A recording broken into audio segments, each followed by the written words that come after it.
कहानी है बाप और बेटे के रिश्ते की। और जिसमें बेटा जगत सिंह, जो स्कूल कभी नहीं जाता और पढ़ाई में जिसका मन नहीं लगता, आवारागर्दी करना, नशा करना, घूमना फिरना और दोस्तों के साथ फक्कड़बाजी करना, यही उसको अच्छा लगता था। और उसके पिता, जो उत्तर भारत में अधिकतर हमारे सबके पिता होते हैं, सख्त और अपने बेटे पर हमेशा सख्ती से पेश आना, यही दोनों के बीच के रिश्ते की कहानी है। और फाइनली दोनों में ऐसा क्या होता है, एक बड़ी घटना घटती है, उसी के ऊपर मुंशी प्रेमचंद जी की ये सर्वश्रेष्ठ कहानियों में से एक, जिसका नाम है कप्तान साहब।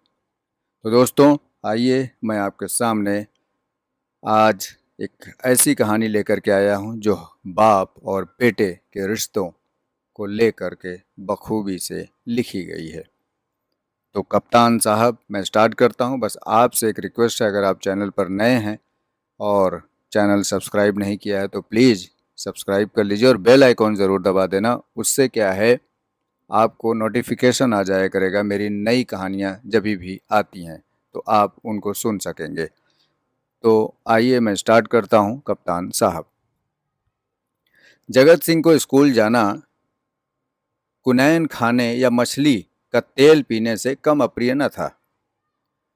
वो सैलानी, आवारा, घुमक्कड़ युवक था। कभी अमरूद के बागों की ओर निकल जाता और अमरूदों के साथ माली की गालियां बड़े शौक से खाता। कभी दरिया की सैर करता और मल्हारों की डोंगियों में बैठकर उस पार के देहातों में निकल जाता। गालियां खाने में उसे बड़ा मजा आता था। गालियां खाने का कोई अवसर वो हाथ से न जाने देता। सवार के घोड़े के पीछे ताली बजाना, एक्को को पीछे से पकड़कर अपनी ओर खींचना, बूढ़ों की चाल की नकल करना उसके मनोरंजन के विषय थे। आलसी काम तो नहीं करता, पर दुर्व्यसनों का दास होता है, और दुर्व्यसन धन के बिना पूरे नहीं होते। जगत सिंह को जब अवसर मिलता, घर से रुपए उड़ा ले जाता। नगद न मिले तो बर्तन और कपड़े उठा ले जाने में भी संकोच न होता। घर में शीशियां और बोतलें थी, पर सब उसने एक एक करके गुड्डी बाजार पहुंचा दी। पुराने दिनों की कितनी चीजें घर में पड़ी थी, उसके मारे एक भी न बची। इस कला में ऐसा दक्ष और निपुण था कि उसकी चतुराई और पटुता पर आश्चर्य होता था। एक बार बाहर केवल कार्निसों के सहारे अपने 2 मंजिला मकान की छत पर चढ़ गया और ऊपर ही से पीतल की एक बड़ी थाली लेकर उतर आया। घर वालों को आहट न थी और न मिली। उसके पिता ठाकुर भगत सिंह अपने कस्बे के डाकखाने के मुंशी थे। अफसरों ने उन्हें शहर का डाकखाना बड़ी दौड़ धूप करने पर दिया था। किंतु भगत सिंह जिन इरादों से यहाँ आए थे, उनमें से एक भी पूरा न हुआ। उल्टी हानि ये हुई कि देहातों में जो भाजी, साग, उपले, ईंधन मुफ्त मिल जाते थे, वे सब यहाँ बंद हो गए। यहाँ सबसे पुराना घराव था। न किसी को दबा सकते थे, न सता सकते थे। इस दुर्वस्था में जगत सिंह की हथल-पकियां बहुत अखरती। उन्होंने कितनी ही बार उसे बड़ी निर्दयता से पीटा। जगत सिंह भीमकाय होने पर भी चुपके से मार खा लिया करता था। अगर वो अपने पिता के हाथ पकड़ लेता तो वो हिल भी न सकते, पर जगत सिंह इतना सीना जोर न था। हाँ, मारपीट, घुड़की धमकी किसी का भी उस पर असर न होता था। जगत सिंह ज्यों ही घर में कदम रखता, चारों ओर से कांव कांव मच जाती। माँ दूर दूर करके दौड़ाती, बहनें गालियां देने लगती, मानो घर में कोई सांड घुस आया हो। घर वाले उसकी सूरत से जलते थे। इन तिरस्कारों ने उसे निर्लज्ज बना दिया था। कष्टों के ज्ञान से वो निर्द्वंद सा हो गया था। जहाँ नींद आ जाती वहीं पड़ जाता, जो कुछ मिल जाता वही खा लेता। ज्यों ज्यों घर वाले को उसकी चोर कला के गुप्त साधनों का ज्ञान होता जाता था, उससे वे चौकन्ने हो जाते थे। यहाँ तक कि एक बार पूरे महीने भर तक उसकी दाल न गली। चरस वाले के कई रुपए ऊपर चढ़ गए। गांजे वाले ने धुआंधार तकाजे शुरू कर दिए। हलवाई कड़वी बातें सुनाने लगा। बेचारे जगत का निकलना मुश्किल हो गया। रात दिन ताक झांक में रहता, पर घात न मिलती। आखिर एक दिन बिल्ली के भागों छींटा टूटा। भगत सिंह दोपहर को डाकखाने से चले तो एक बीमा रजिस्ट्री जेब में डाल ली।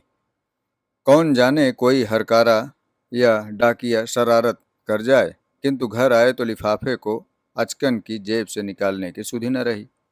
जगत सिंह ताक लगाए था ही बैठा। पैसे के लोभ से जेब टटोली तो लिफाफा मिल गया। उस पर कई आने के टिकट लगे थे। वो कई बार टिकट चुराकर आधे दामों में बेच चुका था पहले। चट लिफाफा उठा लिया। यदि उसे मालूम होता कि उसमें नोट है तो कदाचित वो न छूता, लेकिन जब उसने लिफाफा फाड़ डाला और उसमें से नोट निकल पड़े तो वो बड़े संकट में पड़ गया। वो फटा हुआ लिफाफा गला फाड़कर उसके दुष्कृत्य को धिक्कारने लगा। उसकी दशा उस शिकारी किसी हो गई थी जो चिड़ियों का शिकार करने जाए और अनजाने में किसी आदमी पर निशाना मार दे।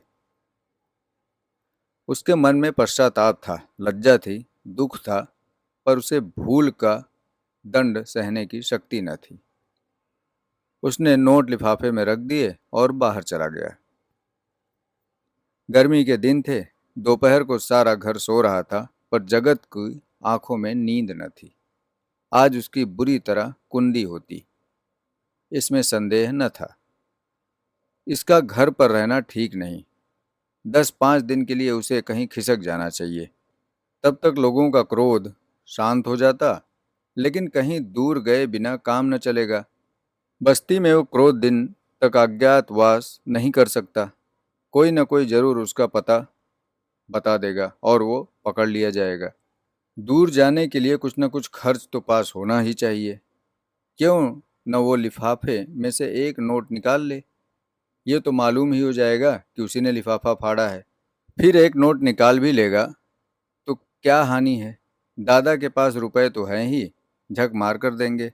ये सोचकर उसने 10 रुपए का एक नोट उड़ा लिया। मगर उसी वक्त उसके मन में एक नई कल्पना का प्रादुर्भाव हुआ। अगर ये सब रुपए लेकर किसी दूसरे शहर में कोई दुकान खोल लूं तो बड़ा मजा आएगा। फिर एक एक पैसे के लिए उसे क्यों किसी की चोरी करनी पड़ेगी। कुछ दिनों में वो बहुत सा रुपया जमा करके घर आ जाएगा और लोग कितने चकित हो जाएंगे। उसने लिफाफे को फिर निकाला। उसमें कुल 200 रुपए के नोट थे। 200 में दूध की दुकान खूब चल सकती थी। आखिर मुरारी की दुकान में 2-4 कढ़ाव और 2-4 पीतल के थालों के सिवा और क्या ही है। लेकिन कितने ठाठ से रहता है। रुपयों की चरस उड़ा देता है। एक एक दांव पर 10-10 रुपए रख देता है। नफा न होता तो वो वहां ठाठ से कैसे निभाता ये सब।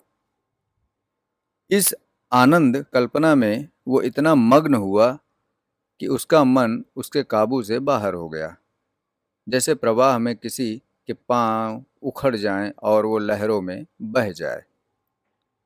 उसी दिन शाम को वो बंबई चल दिया। दूसरे ही दिन मुंशी भगत सिंह पर गबन का मुकदमा दायर हो गया। बंबई के किले के एक मैदान में बैंड बज रहा था और राजपूत रेजिमेंट के सजीले सुंदर जवान कवायद कर रहे थे। जिस प्रकार हवा बादलों को नए नए रूप में बनाती और बिगाड़ती है, उसी भांति सेना नायक सैनिकों को नए नए रूप में बना बिगाड़ रहा था।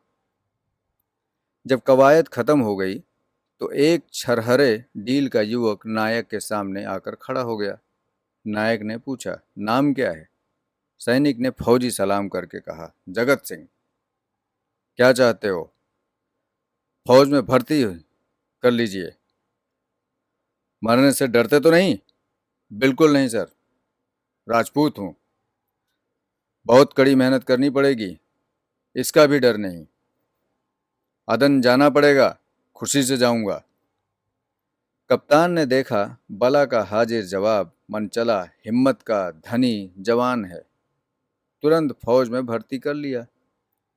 तीसरे दिन रेजिमेंट अदन को रवाना हुआ, मगर ज्यों ज्यों जहाज आगे चलता था, जगत का दिल पीछे रह जाता था। जब तक जमीन का किनारा नजर आता रहा, वो जहाज के डेक पर खड़ा अनुरक्त नेत्रों से उसे देखता रहा। जब वो भूमि तट जल से विलीन हो गया, तो उसने एक ठंडी सांस ली और मुंह ढांप कर रोने लगा। आज जीवन में पहली बार उसे प्रियजनों की याद आई। वो छोटा सा कस्बा, वो गांजे की दुकान, वो सैर सपाटे, वो सुहृद मित्रों की जमघट आंखों में फिरने लगी। कौन जाने फिर कभी उनसे भेंट होगी या नहीं। एक बार वो इतना बेचैन हुआ कि जी में आया पानी में कूद पड़े। जगत सिंह को अदन में रहते 3 महीने गुजर गए। भांति भांति की नवीनताओं ने कई दिन तक उसे मुग्ध किए रखा, लेकिन पुराने संस्कार फिर जागृत होने लगे। अब कभी कभी उसे स्नेहमयी माता की याद आने लगी, जो पिता के क्रोध, बहनों के धिक्कार और स्वजनों के तिरस्कार में भी उसकी रक्षा करती थी। उसे वो दिन याद आया जब वो एक बार बीमार पड़ गया था। उसके बचने की कोई आशा न थी, पर न तो पिता को उसकी कुछ चिंता थी, न बहनों को। केवल माता थी, जो रात ही उसके सिरहाने बैठी अपनी पूरी मधुर स्नेहमयी बातों से उसकी पीड़ा शांत कर रही थी। उन दिनों कितनी बार उसने उस देवी को नित्य रात्रि में रोते देखा था। वो स्वयं रोगों से जीर्ण हो रही थी, लेकिन उसकी सेवा शुश्रूषा में वो अपनी व्यथा को ऐसे भूल गई थी, मानो उसे कोई कष्ट नहीं है। क्या उसे माता के दर्शन फिर होंगे? वो इसी क्षोभ और नैराश्य में समुद्र तट पर चला जाता और घंटों अनंत जलप्रवाह को देखा करता। कई दिनों से उसे घर पर एक पत्र भेजने की इच्छा हो रही थी, किंतु लज्जा और ग्लानि के कारण वो टालता जाता था। आखिर एक दिन उससे रहा न गया। उसने पत्र लिखा और अपने अपराधों के लिए क्षमा मांगी। पत्र आदि से अंत तक भक्ति से भरा हुआ था। अंत में उसने इन शब्दों में अपनी माता को आश्वासन दिया, माताजी, मैंने बड़े बड़े उत्पात किए हैं, आप लोग मुझसे तंग आ गए थे। मैं उन सारी भूलों के लिए सच्चे हृदय से लज्जित हूँ और आपको विश्वास दिलाता हूँ कि जीता रहा तो कुछ न कुछ करके दिखाऊंगा। तब कदाचित आपको मुझे अपना पुत्र कहने में संकोच न होगा। मुझे आशीर्वाद दीजिएगा कि अपनी प्रतिज्ञा का पालन कर सकूं। ये पत्र लिखकर उसने डाकखाने में छोड़ा और उसी दिन से उत्तर की प्रतीक्षा करने लगा। किंतु 1 महीना गुजर गया और कोई जवाब न आया।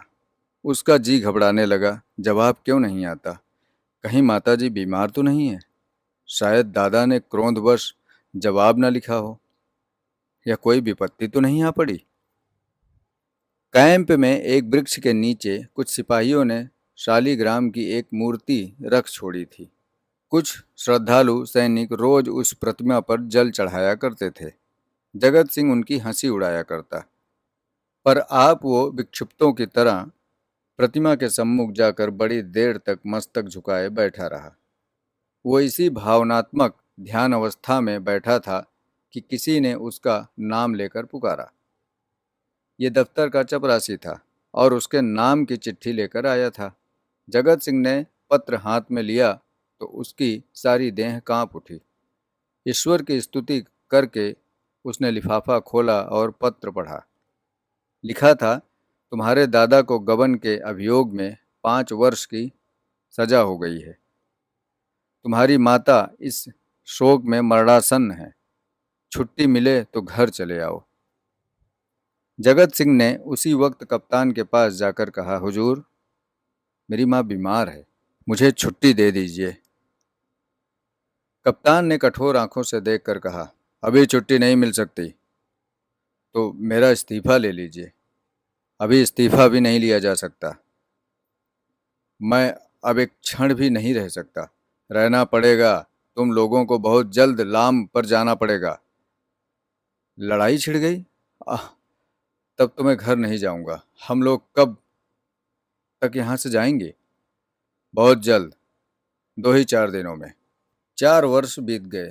कैप्टन जगत सिंह का सा योद्धा उस रेजिमेंट में नहीं है। कठिन अवस्थाओं में उसका साहस और भी उत्तेजित हो जाता है। जिस मुहिम में सबकी हिम्मत जवाब दे देती है, उसे सर करना उसी का काम है। हल्ले और धावे में वो सदैव सबसे आगे रहता है। उसकी त्योरियों पर कभी मैल नहीं आता। उसके साथ ही वो इतना विनम्र, इतना गंभीर, इतना प्रसन्नचित्त है कि सारे अफसर और मातहत उसकी बड़ाई करते हैं। उसका पुनर्जीवन सा हो गया है। उस पर अफसरों को इतना विश्वास है कि अब वे प्रत्येक विषय में उससे परामर्श करते हैं। जिससे पूछिए वही वीर जगत सिंह की बिरुदावली सुना देगा। कैसे उसने जर्मनों की मैगजीन में आग लगाई, कैसे अपने कप्तान को मशीन गनों की मार से निकाला, कैसे अपने एक मातहत सिपाही को कंधे पर लेकर निकल आया। ऐसा जान पड़ता है, ऐसे उसे अपने प्राणों का मोह नहीं, मानो वो काल को खोजता फिरता हो। लेकिन नित्य रात्रि के समय जब जगत सिंह को अवकाश मिलता, वो अपनी छोलदारी में अकेले बैठकर घर वालों को याद कर लिया करता है। 2 4 आंसू की बूंदें अवश्य गिरा देता है। वो प्रतिमास अपने वेतन का बड़ा भाग घर भेज देता है और ऐसा कोई सप्ताह नहीं जाता जब कि वो माता को पत्र न लिखता हो। सबसे बड़ी चिंता उसे अपने पिता की है, जो आज उसी के दुष्कर्मों के कारण कारावास की यातना झेल रहे हैं। हाय, वो कौन सा दिन होगा जबकि वो उनके चरणों पर सिर रखकर अपना अपराध क्षमा कराएगा और वो उसके सिर पर हाथ रखकर आशीर्वाद देंगे। 4.25 वर्ष बीत गए। संध्या का समय है। नैनी जेल के द्वार पर भीड़ लगी हुई है। कितने ही कैदियों की मियाद पूरी हो गई है। उन्हें लिवा जाने के लिए उनके घर वाले आए हुए हैं। किंतु बूढ़ा भगत सिंह अपनी अंधेरी कोठरी में सिर झुकाए उदास बैठा हुआ है। उसकी कमर झुककर कमान हो गई है। देह अस्थिपंजर मात्र रह गई है। ऐसा जान पड़ता है किसी चतुर शिल्पी ने एक अकाल पीड़ित मनुष्य की मूर्ति बनाकर रख दी है। उसकी भी मियाद पूरी हो गई है, लेकिन उसके घर से कोई नहीं आया। आए कौन? आने वाला था ही कौन? एक बूढ़ा किंतु हष्टपुष्ट कैदी ने आकर उसका कंधा हिलाया और बोला, अरे भगत, कोई घर से आया? भगत ने कंपित स्वर में कहा, घर पर है ही कौन? घर तो चलोगे ही। अरे मेरा घर कहाँ है? तो क्या यहीं पड़े रहोगे? अगर ये लोग निकाल न देंगे तो यहीं पड़ा रहूंगा। आज 4 साल के बाद भगत सिंह को अपने प्रताड़ित निर्वासित पुत्र की याद आ रही थी, जिसके कारण जीवन का सर्वनाश हो गया, आबरू मिट गई, घर बर्बाद हो गया। उसकी स्मृति भी असह्य थी। किंतु आज नैराश्य और दुख के अथाह सागर में डूबते हुए उन्होंने उसी तिनके का सहारा लिया। न जाने उस बेचारे की क्या दशा हुई। लाख बुरा है तो भी अपना लड़का है, खानदान की निशानी तो है। मरूंगा तो 4 आंसू तो बहाएगा, 2 चुल्लू पानी तो देगा। हाय, मैंने उसके साथ कभी अच्छा और प्रेम व्यवहार नहीं किया। जरा भी शरारत करता तो यमदूत की भांति उसकी गर्दन पर सवार हो जाता। एक बार रसोई में बिना पैर धोए चले आया तो उसे दंड में मैंने उल्टा लटका दिया था। कितनी बार केवल जोर से बोलने पर मैंने उसे तमाचे लगाए थे। पुत्र सा रत्न पाकर मैंने उसका कभी आदर न किया। उसी का दंड है जो भुगत रहा हूं। प्रेम का बंधन शिथिल हो, वहां परिवार की रक्षा कैसे हो सकती है? सवेरा हुआ, आशा का सूर्य निकला। आज उसकी रश्मियाँ कितनी कोमल और मधुर थी, वायु कितनी सुखद, आकाश कितना मनोहर, वृक्ष कितने हरे भरे, पंछियों का कलरव कितना मीठा, सारी प्रकृति आशा के रंग में रंगी हुई थी। पर भगत के लिए चारों ओर घोर अंधकार जैसे था। जेल का अफसर आया। कैदी एक पंक्ति में खड़े हुए।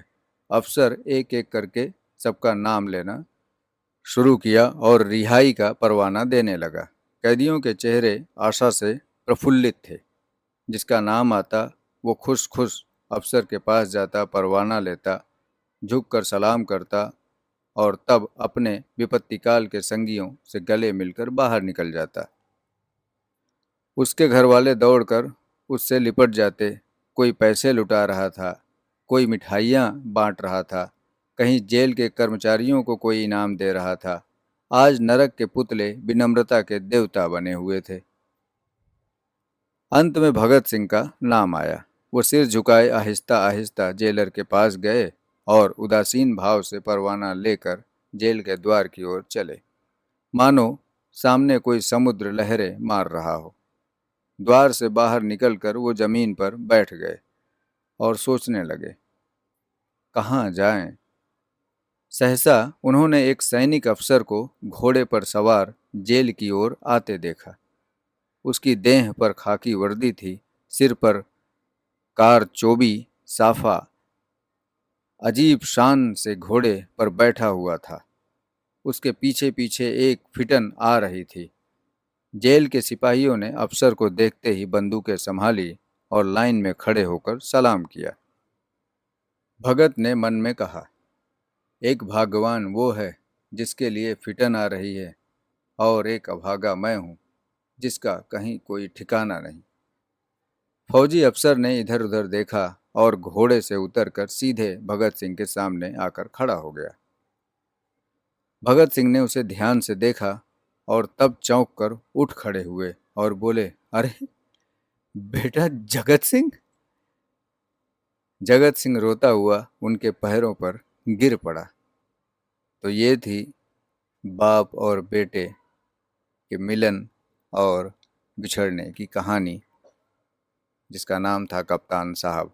मुंशी प्रेमचंद जी जो बहुत पहले लिख गए थे वो आज भी हमारे बीच में है और बाप और बेटे के बीच की दूरियां अभी भी जो दिखती हैं उसके बारे में ही कहीं ना कहीं ये कहानी बयां करती है। तो दोस्तों, आप लोगों को ये कैसी कहानी लगी ज़रूर कमेंट बॉक्स में लिखिएगा और शेयर कर दिया करिए। और मिलते हैं अगली कहानी में फिर से। अपना ख्याल रखिए, अपनों का ख्याल रखिए। Thank you. God bless you.